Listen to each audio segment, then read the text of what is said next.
రాయలసీమ ఎత్తిపోతల పథకాన్ని వాస్తవంగా జగన్మోహన్ రెడ్డి ప్రారంభించారు. ఇప్పుడు తెలుగుదేశం ఒప్పుకుంటోంది 1500 కోట్ల రూపాయల దాకా దానికి సంబంధించినటువంటి అనౌన్స్ చేస్తే ఆ తర్వాత ఎన్జీటీ రాలేదు కాబట్టి అయిపోయింది. అంటే అసలు ఆ ప్రాజెక్టు ప్రారంభించింది జగన్మోహన్ రెడ్డి అనేది ఒప్పుకున్నారు కదా, జగన్మోహన్ రెడ్డి డిజైన్ చేసిందని ఒప్పుకున్నారు కదా, ఈవెన్ ఆంధ్రజ్యోతి వాళ్ళది రాసుకొచ్చింది కదా.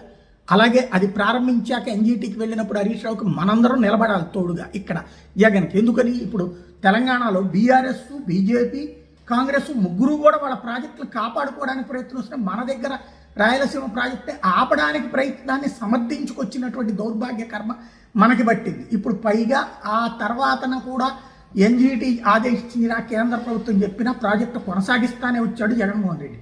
దాన్ని జరగనివ్వకుండా ఆపేసింది ఎలక్షన్స్ అయిపోయాక వీళ్ళు. అది కాంట్రాక్టర్ బిల్లులు రావన్న భయం అవి ఉండొచ్చును, లేదంటే కనుక నిజంగానే రేవంత్ రెడ్డి చెప్పినట్టు చంద్రబాబు నాయుడు ఆపిచ్చి ఉండొచ్చును.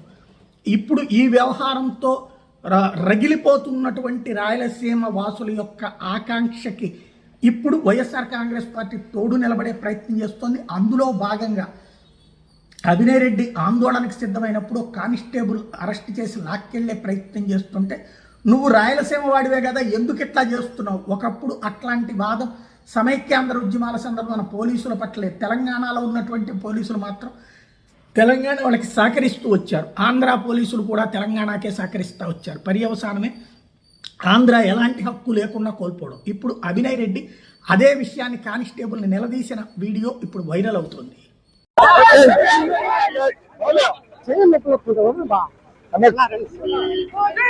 నువ్వు